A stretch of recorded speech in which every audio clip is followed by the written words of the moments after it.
Hey guys, I'm Tiffany, and I'm here to give you the April astrology and numerology forecast for 2021. So this is the Wise Skies channel. Thanks for being here, and I'm excited to kind of take a peek at what's coming in April for you. I'm recording it over the spring equinox weekend here in Texas, and spring is springing. So we're seeing the wheel turn. We're seeing the second quarter of the year.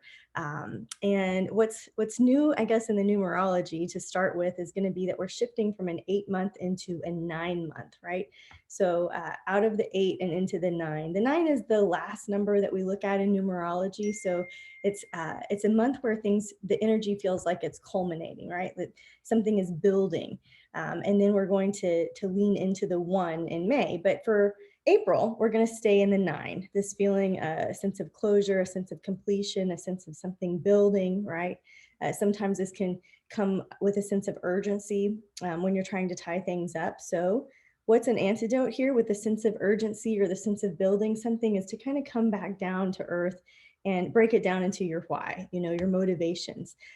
Checking your motivations all month long is going to be really useful because, as you'll see in the astrology, we're going from an Aries new moon to a Scorpio full moon. And so motivations, what drives us, is going to be a big theme as well. Let's see. So some fun facts about the 9 before we jump into the astrology. The 9, it's like in the tarot, right? It's the Hermit card. The Hermit card represents going away in solitude for a higher understanding, right? So this is the Buddha archetype, the Christ archetype, right? The archetypes that have renounced worldly things and gone on a spiritual mission, a spiritual journey. And this is a journey that you take alone, and everybody has an opportunity to do some of that in their lives, whether you go on a pilgrimage or whether you just spend a weekend alone. I say go off into the woods. I don't really mean the woods. I hope, whenever I say that, I'm just like, take some time, to focus on that, your spiritual fitness, basically, your higher calling. So that's tarot. In astrology, the 9, right? The 9th house is ruled by Sagittarius and ruled by Jupiter. And Jupiter is one of the major players in the bigger themes of the astrology this month. So I think that's interesting. Sagittarius, this is the archetype of the gypsy, the teacher, the foreign studies, you know what I mean? The wise scholar, and really the one that can help lighten things up, right? So knowing that when things get too tense and too intense this month, we can just remember, oh yeah, it's time to lighten things up. The opposite, the antidote always works. The 9, it just promotes this deep understanding and offers us a way to really reconcile the need for this alone time with this call to service, right? So it's just part of the journey. It's not like alone time, stop there, nothing else happens, you're alone forever. That's not it. But this sense that you're coming to a place of deep understanding. Okay, so I mentioned that Jupiter was going to be one of the bigger players in the large themes of astrology, right? So when we're looking at forecasting, the outer planets are what give us this deeper tone, this broader brushstroke, and then the inner planets is going to help guide our day-to-day, so I'm seeing a lot of people in my groups feeling this a sense of sadness, and why is that, right? Like, how can we use some of that sad energy to overcome odds and not stay down in a ditch? You know what I mean? So overcoming odds requires that we shift our gaze a little bit and look at what great things are possible instead of what's going wrong, right? A worry is like a prayer for that which you don't want, right?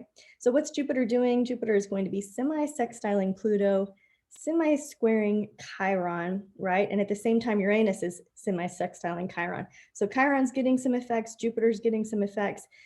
Jupiter, if you study with me, right, is the blower upper of things, right? The advancer, the planet that reminds us of growth and abundance, and sometimes making mountains out of molehills, right? There can be a downside to things getting too big, right? Weight gain, believing that something's more than it is, delusion, right? And so, and then Chiron, of course, the other side of that has to do with the wounded healer. And so this idea, again, alone time in the woods to come back out and be of service, and reconciling that need for alone time and that need to be contributing to society and your legacy. So Jupiter, it helps us stay optimistic. So there's some good antidotes for optimistic. So there can be some compulsive things going on when he's semi-sextiling Pluto, right? Pluto changes things deeply, like it's a big, huge volcanic change, right?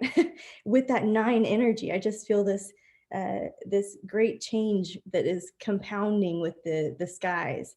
And we've also got to contend with Uranus in the bigger picture of things. There's a long running aspect that started in 2009, and it is brewing here for completion in April and May.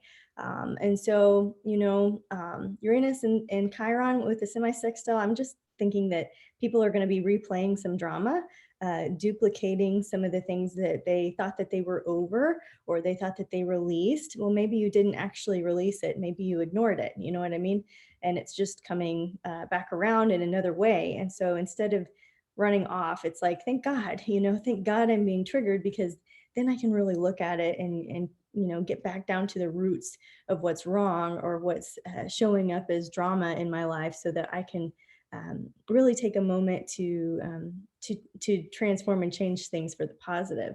So if we're not necessarily in that mode, if we're not like, wow, there's a lot of drama going on in my life on the screen that I'm projecting out there, how can I take responsibility and change the way I feel, right? Change the way that I'm acting. If that's not it, the other thing that can be going on has to do with healing, right? Of course, Chiron. So it could be that you're finding a greater sense of peace than you ever knew possible, and that you're just kind of stepping out of your comfort zone and into, like, this beautiful pink cloud, right? So ideas for the ways that those could play out. Those are the bigger themes behind the skies here. The day-to-day, the astrology at a glance. If you just want to quickly know what's going on, this has to do with Aries and Taurus. Okay, so Mercury will enter Aries on the 3rd. We'll get a new moon in 22 degrees of Aries on the 11th. On the 14th, Venus will enter Taurus, where she loves to be, if we personify a little bit. And the Sun and Mercury will enter Taurus on the 19th. Mars will enter Cancer in his fall, right? Mars does not like to be there on the 23rd. The full moon in Scorpio, right? The best full moon of the year will happen on the 26th. And then Pluto will retrograde on the 27th. Okay, so that's at a glance. We're going to go week by week here. April 1st, April Fools, we get a little Mercury action in the sky, and Mercury is the trickster of the zodiac. Mercury rules the way that we think, the way that we understand, the way that we speak, the way that we process information and communicate with other people. And so, Mercury can ignite the prankster, can ignite a little bit of mischievous energy, also cunning energy, very quick-wittedness, right? And so when Mercury, why I'm saying Mercury is affecting April 1st is because he's in a semi-square to Saturn, and there's a Sagittarius moon, right? So that's already that kind of playful energy. Just be careful not to take things too far. This idea that you don't want to take the joke too far, okay? Because you don't want to hurt anybody. Like Saturn's there, somebody might be fragile, they might break. So don't hurt anybody. But if you want to have a lighthearted sense of humor, what a great day to be really, really smart about it, is what it looks like. Over the weekend, Mercury will enter Aries on the 3rd. And this is kind of useful because Mercury in Pisces, this is more of that dreamlike state, the artist's configuration, right? And when it goes into Aries, it's just this jolt of energy. So where it's like out of the clouds and into, the fire, right? So our thinking is stimulated. So you might have some great ideas, that book that you've always wanted to write, that song that you've always wanted to write, that podcast that you've always wanted to host. It might be the time when you feel like you've got enough ideas and you're ready to kind of move forward in some way with them. The downside of Mercury in Aries, so it'll be there the 3rd through the 19th, is that Aries can sometimes promote that self-centric thinking, so selfish and self-seeking attitudes.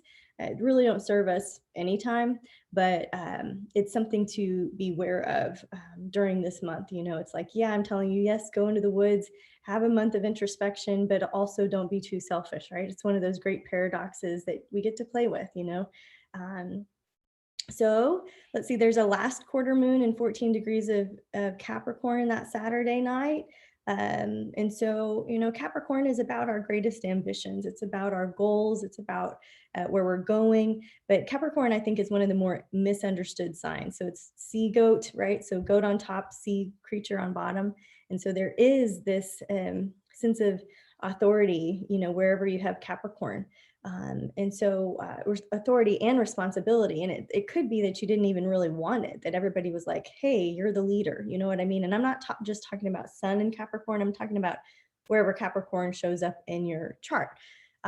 So wherever 14 degrees of Capricorn is in your chart, I want you to consider where you might need to be trusting the process. Do you have 14 degrees of Capricorn in your second house, right? Of financial stability and security? Is there something that you just need to trust? You've planted the seeds and you're letting them grow.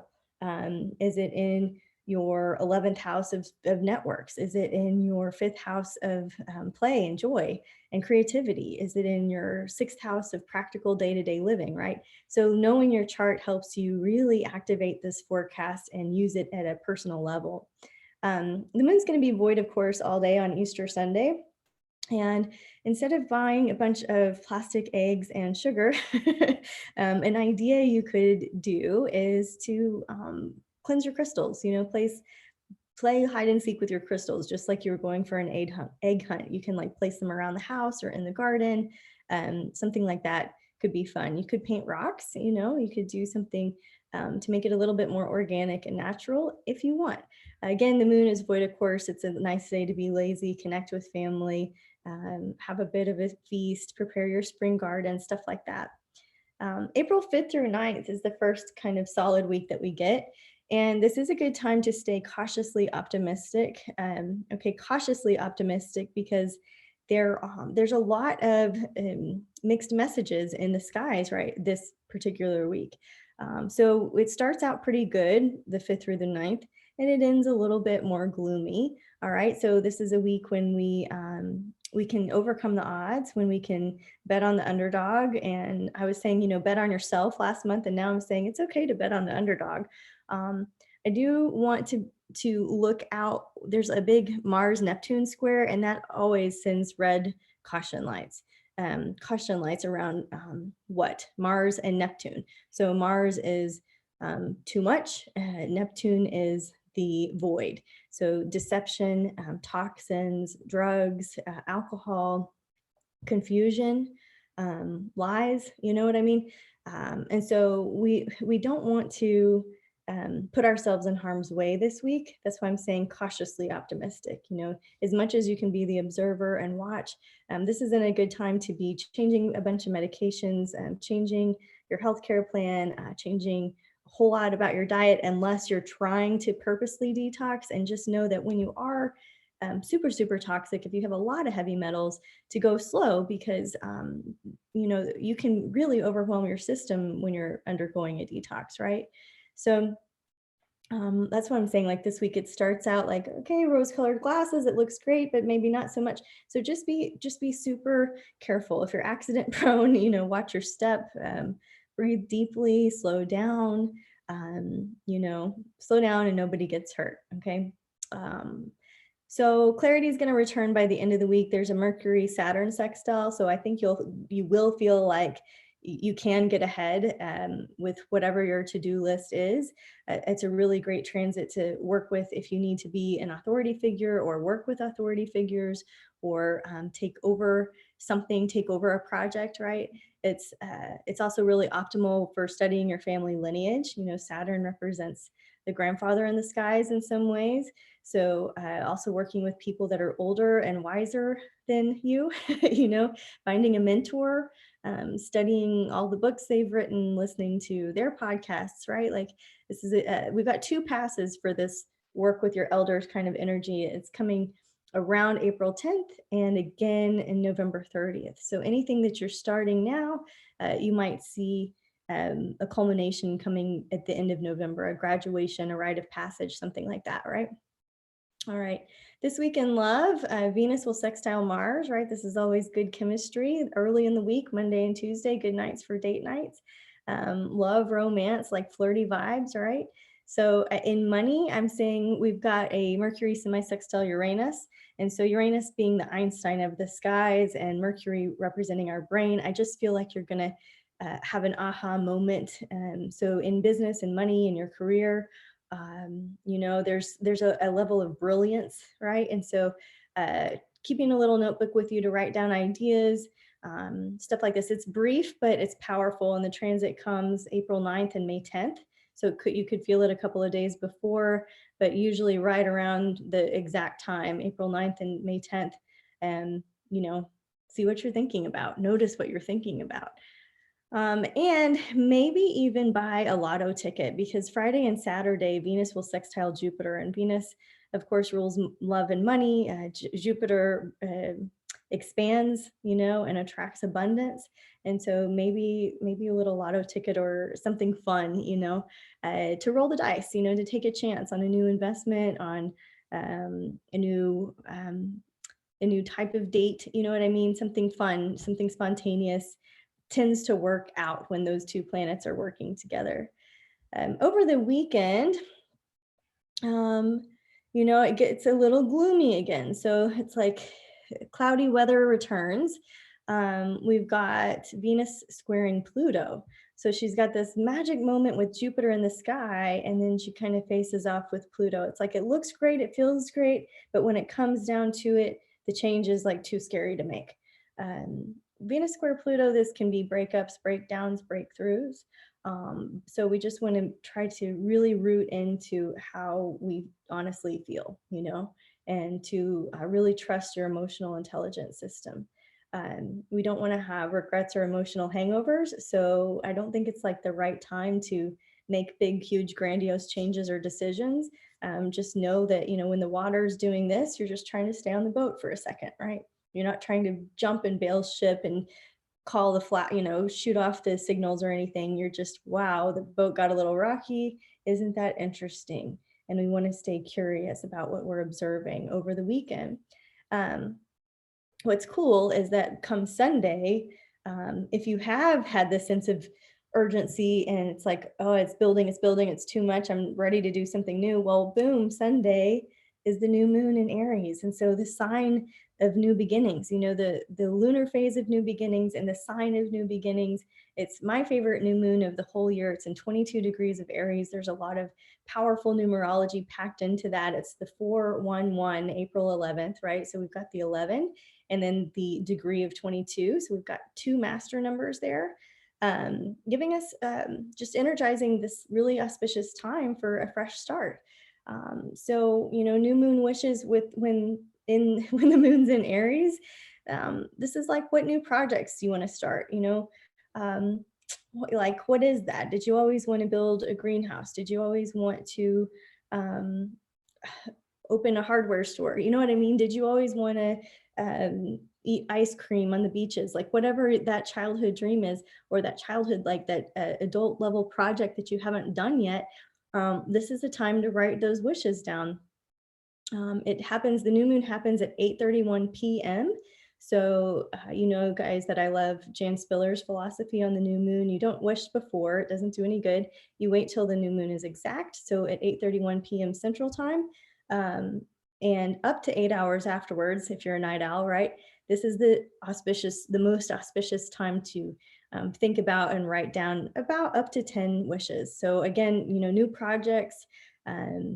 Some other ideas I came up with for this particular new moon have to do with forming a united front, right? Aries offers a singleness of purpose, a joint, like a mission, you know what I mean? Something where you can just create a united front around.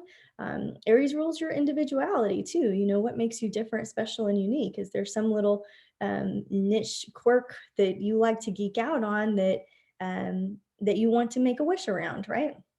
Aries also rules mental wellness. And so if the seas of that kind of uncomfortable Mars Neptune square going on through some of us over the edge. You know, this idea that mental wellness, you can reset anytime, any day, getting clean, having a vegetarian diet, drinking more water, having a workout plan that suits you, right? These are all things that contribute to your mental wellness. And so this is a great moon to wish for or intend for or start a new habit, right? Any new habits you want to start. So be bold around initiating and also around taking responsibility, Aries, the self, right? All right, so I could talk about that new moon forever, but you get the idea. April 12th through 16th. The moon will enter Taurus on Monday. Okay, we had our new moon in Aries, so now we know that the moon is going to shift into Taurus, and then Venus will shift into Taurus on Tuesday. So Venus will be in Taurus from April 14th through May 8th. And, you know, Venus loves to be in Taurus. Venus rules Taurus, right? So this is the planet of softness and luxury and beauty and love and money, you know, and inner stability, our inner child, our inner securities. It's the card, it's the planet that represents the mother in some ways. Sometimes we look at the moon, sometimes we look at Venus, but it's the goddess, you know, the goddess of the skies, the divine feminine here. And so focusing on anything that is going to ground you, right, Taurus, through creature comforts, through cooking your favorite meal, through setting up a crystal grid, you know, maybe with the rose quartz, through working with the earth and grounding, having your bare feet in the earth. Just think about that really earthy connection available when Venus is in Taurus. It zhuzhes, you know what I mean? So maybe you want to zhuzh up your closet and minimize some stuff, like take some stuff out that you're not using, that you're not wearing, and clear the clutter. Doing another round of spring cleaning in terms of the creature comforts at home, right? And so the planets in Taurus tend to slow us down, root us, and earth us, and they remind us to keep some reserves in the tank. So there's going to be a lot of stimulating Aries energy, a lot of that 9 numerology, like, go, what are we working on? But then that Taurus kind of reels it back in a little bit. So Mars, let's see what's going on that week. Mars is going to semi-square Uranus and trine Jupiter. And so Uranus, big change, the Tower card, topsy-turvy, Jupiter growing. And so we're going to keep going forward, one foot in front of the other. There's probably going to be some breaking news. And so just stay growing through what you're going through, right? Forward momentum. Don't get broken down, just one foot in front of the other. Slow and steady wins the race with all of those planets in Taurus as well. And if you're not feeling heard or understood, just remember to not take it personally. We've got all of these accident prone, like awkward oddities in the skies. So just like pause and wait for a better time to communicate and realize that you know, people are often just really want to be heard. And so if you're not feeling heard, like it's time to take a pause and rely on that hermit card, rely on that 9, and just unplug, get back into the earth, get back into your garden, take some deep breaths, reset, recalibrate, right? And look at those bigger themes of April, that recalibration that's going on. This week in love, we've got Mercury semi-sextiling Neptune, and that's all about reminiscing. You know, it's about nostalgia. It's about your first date. It's about like going back to the place where you had your first date. It's about dreamlike states and you know, fairy tale like states. And so what's going on? This is Thursday. It really brings us an optimal time to create memories, to make memories, to lean into the sacred texts, you know what I mean? To make scrapbooks, to, you know, rewrite your family traditions, rewrite your house rules, like stuff like that, where you can really connect over a sense of a shared history and some nostalgia. The Sun Pluto square in the background, there's going to be a temptation to force issues with your partners, with your significant others this week. And, I mean, I don't know that that's going to work. So forcing issues is not going to work. Pick your battles. Do you want peace or do you want to be right? In money that week, the sun is going to sextile Jupiter under a Gemini moon. So it's a good time to put your money where your mouth is, or your money where your mind is, or to write that script and get it in front of that producer. It's definitely a manifestation setup that has good vibes to it. It also promotes spiritual health, and it brings positive change, right? So this is Thursday. So lots of interesting mojo occurring on Thursday, the week of April 12th through 16th. You can be using some labradorite, right? This crystal promotes consciousness expansion. So whatever you think about grows when you're holding onto your labradorite. Over that weekend, Mars is going to trine Jupiter, and Mercury is going to sextile Jupiter. So again, Jupiter, grow. We've got Mars, we've got Mercury, we've got all systems are go. It's a perfect time to reach for new opportunities. It's a great time to get outdoors and really ask for what you want. It's a time when your judgment is sound. And so we got through some of that ickier part of the Mars Neptune square early. And now we're like, okay, we're getting back into that good mojo, that time where we can really investigate, explore, learn. For me, I'm beekeeping this year. So I'm watching all of the bee videos I can. I'm getting outside, I'm exploring, every chance I can get to volunteer with somebody to check hives. This is just a personal offer of how you could be using that energy, working with it in your favor, being in the buzz, getting excited about an aspect of your life and reaching for some opportunities. Your mental agility is also increased here. Mercury is going to sextile Mars and square Pluto. And so this is like cheetah speed. This is like the information is coming in so fast. Like when I teach astrology, I talk really, really fast. When I do tarot, I talk really, really fast. It's because I'm getting a lot of information and I don't want to miss anything.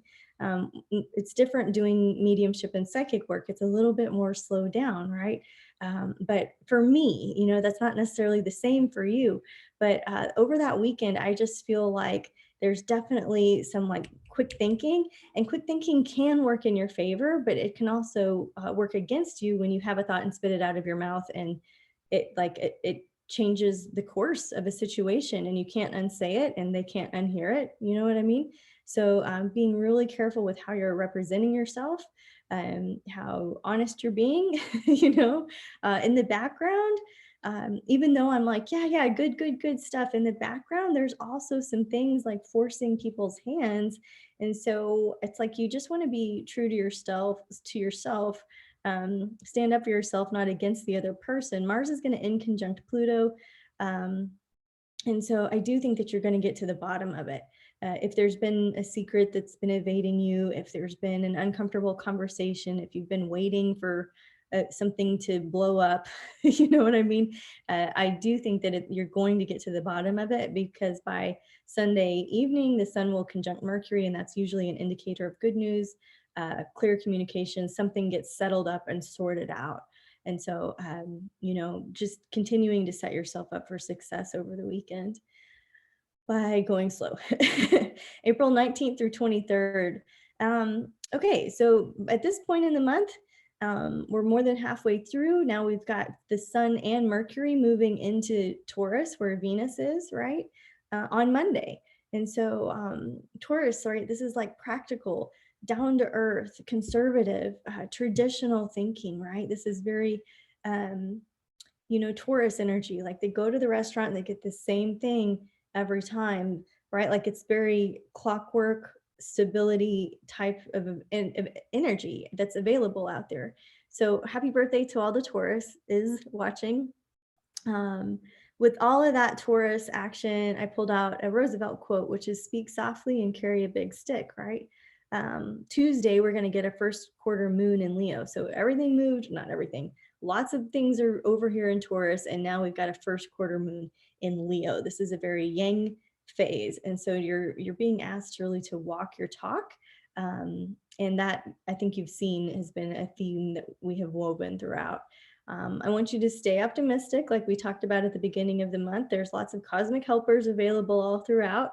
But this first quarter moon in 0 degrees of Leo, so wherever 0 degrees of Leo is in your chart, this is the sign of the heart-centered leader, and this is the yang. And so it's like, how again can you stand up for yourself but not against the other person?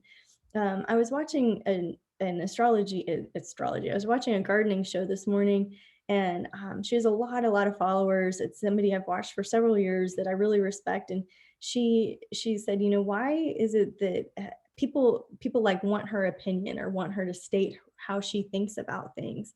And she's like, I do have an opinion, right? But if I go there, then I'm not really. If I need your opinion to agree with mine, then I'm not really loving you. I'm just trying to promote my opinion. And that's what this setup is for. Like, are you really, does everybody have to agree with you, or can you just lead and be a good example, right? First quarter moon in Leo. What kind of example are you wanting to be? What kind of leader, what kind of legacy are you building? Otherwise, let's see, this is where we start to kind of, bob and weave, and the ship starts to go up and down again. It gets a little bit gloomy. So moderation in all things, knowing that this too shall pass, no matter what you're going through. There can be some distorted thinking. Venus and Mercury are in challenging positions to, of course, Neptune and Pisces. And so there can be a lack of focus, some indecision going on, a feeling of being ripped off, but just don't take the bait. It can be a danger zone all month long for drugs, medicine, alcohol, water sports, right? Mars and Neptune, injuries, poisons. So that can take many forms. One time I drank the Christmas tree water. Okay. So it's not like I'm just like heroin only. It's like it can be any kind of toxin that can be harmful. So being really careful, especially if you're planting organic gardens, right? What's going on with your water system, the soil system, and your personal health and wellness. Looking back, this energy pattern surfaced back in early February. So if you're noticing any similarities to your physical health and needing a cleanse or needing a wellness reset, then just take a look. Is there a similar pattern? There was a similar pattern in the sky anyway. Mars will enter his fall in Cancer on Friday, okay? And so this is where we can feel like we got the wind let out of our sails, that we lost a little gas in the tank. Mars is go, assertion, drive, forward momentum, and Cancer is a much softer energy, right? And so this fiery planet can lose its steam a little bit when placed in a water sign known as his fall. To me, this means a more passive aggressive forms of communication, right? That we're not quite saying what we mean, or we're trying to beat around the bush, or we're being wishy-washy, and so we've got to really grow up from that. We can't say, oh, everything's free except, if you'll just pay for this part. Like, no, we're not going to, well, meet me on Thursday at 12 or 12:30. No, it's like, what time, right? Just trying to be really clear throughout a very wishy-washy period. The passive aggressiveness can come not only through words, but also through body language, through indirect comments, right? And so just see if you can listen to people's hearts when their words might be failing them. In love, I guess Thursday is the day, for all of the Thursdays seem to be like, Thursday ruled by Jupiter being one of our bigger themes of the month. But I'm suggesting that there can be an attraction to the unusual on Thursday. So maybe going on a blind date, or getting yourself a lover's astrology reading, or something that's a little bit quirky or wacky that you've wanted to experiment with, right? So another way that this could come out is that your lover might be triggering you, right? And for what? Just so that you can have a new perspective. Not that you have to believe the same way that they believe, but it's like, how could we tackle this with a new perspective as a united front, right? Aries energy in there always. Venus is going to conjunct Uranus and semi-sextile Chiron. So if it gets, the weirder it gets, the better, and the more healing opportunities available. That's a very interesting setup, and I'm circling it in my calendar so I can see what goes on around that week. In money, we're just going to stay conservative. We've got 3 planets in Taurus at this point, and so money is about saving and planning and earning, slow and steady. It's not about the big windfall. It's about chopping wood and carrying water one day at a time, right? And over the weekend, Mercury is going to conjunct Venus, which is a really positive time to focus on companionship, resolve any issues. The communication tends to flow more easily. We're feeling more like there's win-wins. There's opportunities to be the team player, right? There's a Libra moon going on, so old flames can be renewed, new partnerships can be ignited. This is a return to love. It's just a return to love of your own life, of what motivates your heart, right? Motivation being a key theme. And just staying curious and open to love. We've got a crystal magic for you for this weekend. Could be like fluorite for clarity, also blue apatite for authenticity. That could be a fun thing for you to set up, maybe like around your yoga mat, and you're just practicing your yoga, doing your meditation with a little fluorite and a little blue apatite. Okay, April 26th through 30th, finishing out the month. We get the full moon on Monday. So will it be a case of the Mondays? Probably. It's in 7 degrees of Scorpio. 7 is one of my lucky numbers. Scorpio, of course, is one of the signs that I have a stellium in. So I've got 4 planets in Scorpio. And this is the full moon in the moon of closures, and the sign of closures and transcendence. And wherever there's life, there's death, and wherever there's death, there's life. So we've got this beautiful finale going on. And so the Scorpio full moon, it can be a time when you can carry that theme of taking personal responsibility and really looking at your worst behaviors, the skeletons in the closet, the things that you've lied to yourself about, the parts of your life where you still feel a little bit uncomfortable, and just notice, what is this full moon revealing? Because you're probably growing through it, right? It's going to be deep and it's going to be okay. The full moon intentions you could work with are just your ability to execute or finish projects. All that Aries energy early in the month starts things really well, but doesn't finish them. The Scorpio energy is an executor. This energy will help you see things through to the end. It's also about transcendence. So some people going through that dark night of the ego, going through their some depression stages. This is a time when you're being really put through the fire. Scorpio is ruled by both Mars and Pluto, so transcendence through fire. In a water sign, there's a lot of alchemy available with this full moon. Overcoming the odds, overcoming things that have held you back before. Those are some of the deeper things. On a lighter level, this is like psychic detective work, right? This is like getting to the underbelly of things. This is metaphysical studies. This is tarot and astrology and mediumship, right? All the things that we love to geek out on. So for some full moon crystal magic, maybe a serpentine for regeneration. And of course, the typical Scorpio stone is going to be tourmaline for energy clearing, right? For a sense of stability and security, groundedness. Some people would say protection. I don't know that we do that over here at Wise Guys, but something to consider. Rumi said, the wound is the place where the light enters you. And this is something to keep in mind during this intense full moon. And so let's see that if we start with a full moon, the last week of April, what follows is that the sun is going to semi-square Neptune and semi-sextile Chiron. And so this can really bring together the forces of compassion, practicing the art of compassion. And sometimes the needs of other people outweigh our own. Sometimes once we've used that 9 energy of the hermit and Jesus and the Buddha, and we've gone alone, it's like time to come back into service. Well, this end of the month is kind of where I see that playing out. Showing somebody you care, volunteering, practicing selflessness. Sharon Gannon wrote a great book called The Magic 10, I think. Is that what it is? But in it, she's like, feed the birds first, do something for somebody else before it's all about you. And I think that's a great practice, feed the birds first. Okay. So sometimes our best thinking tends to work against us. And so I just want to remind you to prioritize your mental health through meditation, through checking in with counselors and mentors, through getting a different perspective and knowing that you don't have to know everything and that they don't have to know everything. They're just people. You're just looking to get out of your own head. Mercury is going to semi-square Mars. And so it's like time out from the arguments, put down the weapons, get a new idea. This is April 27th, June 15th, July 15th, December 31st.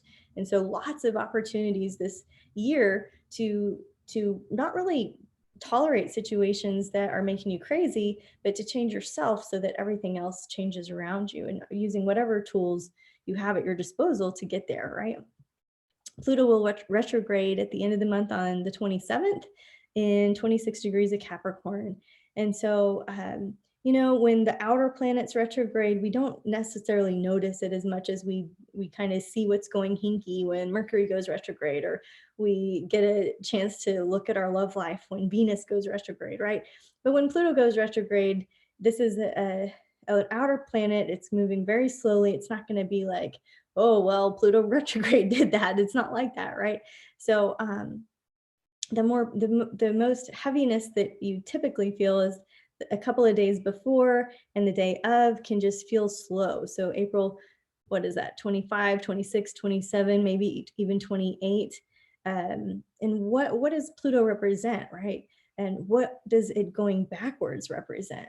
Can there be a breakdown of government secrets? Can there be a breakdown of power? Could there be a power surge? Could we be discussing, energy and power grids and stuff like this? Probably. The treatment of elderly, like Pluto, right? Death rituals, burial practices, stuff like this comes up for a collective review. Pluto goes direct again in October. Okay, so April all the way through October. So again, I don't think that you're going to feel this. You're just going to start to notice some Plutonian things being reviewed in the media out there. All right, this week in love, if we're loving a good challenge when it comes to relationships and projects, Venus is going to semi-square Mars. And so this can be a really playful combo. It can be good for you guys to be working on projects together, to find a common goal to work towards, right? Always the case, but specifically ignited here on April 30th. And then in money, okay, I've been telling you, go conservative, right? But there's an auspicious window here at the end of the month to really get creative and to watch for synchronicities, and to just kind of just tap into those aha moments that you're having in business. There's just a Mercury is going to sextile Neptune is what's going on. So Mercury, the planet of ideas and communication, working with Neptune, your wildest dreams, so it could be that you're writing new business plans, or what is possible. I used to work for a boss that would give us Disney Day, and he would say, how is it that you want every customer walking in, like, what is their best possible experience? Just go as big as you want. Doesn't matter. It's not that he was so fluid that we were going to do everything. It was just like breaking through this idea cloud of what's possible, and so it's a really positive end of the month for figuring out what it is that you want to launch in terms of sales, marketing, business ideas, and strategies. The sun is going to be right next to Uranus, so that Einstein in the sky, powering up your solar plexus, feeling something in your gut, knowing it's going to happen, believing in your dreams. This type of energy is really welcome after a topsy-turvy month, right? And I say it's not really topsy-turvy. It's like we're in the boat, and sometimes there's smooth waters and sometimes there's not, all the way through April. So a little sneak peek into May. Let's see. We'll shift big time in May from the 9 in numerology to the 1. This helps us with our focus, with our clarity, with our vision. 2021 is a 5 universal year, and one of the biggest things that we talked about at the beginning of the year is that the 5 is adventurous and fun and exciting, but it also can spread us too thin. And so when we get that 1 back in check, it's like, don't let the whole year go by and look back and be like, what did I do? What happened? Nothing. We don't want to get to the end of the year and have that sense that nothing happened.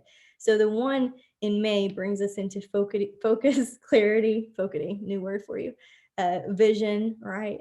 And helps you launch whatever it is, whatever great ideas that you just got at the end of April. Also in May, Saturn will retrograde, Mercury will retrograde in Gemini.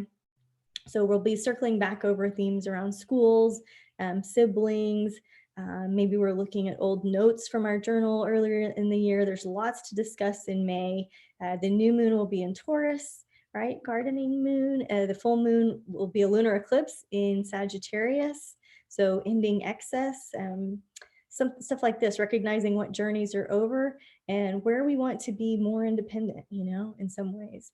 So that is a glance at astrology as I see it week by week. Of course, I have the whole thing written for you in our blog. And I welcome you to Free Tarot Fridays. Every Friday at noon, I do them live in our Facebook group, The Inner Circle, and I repost them here on YouTube.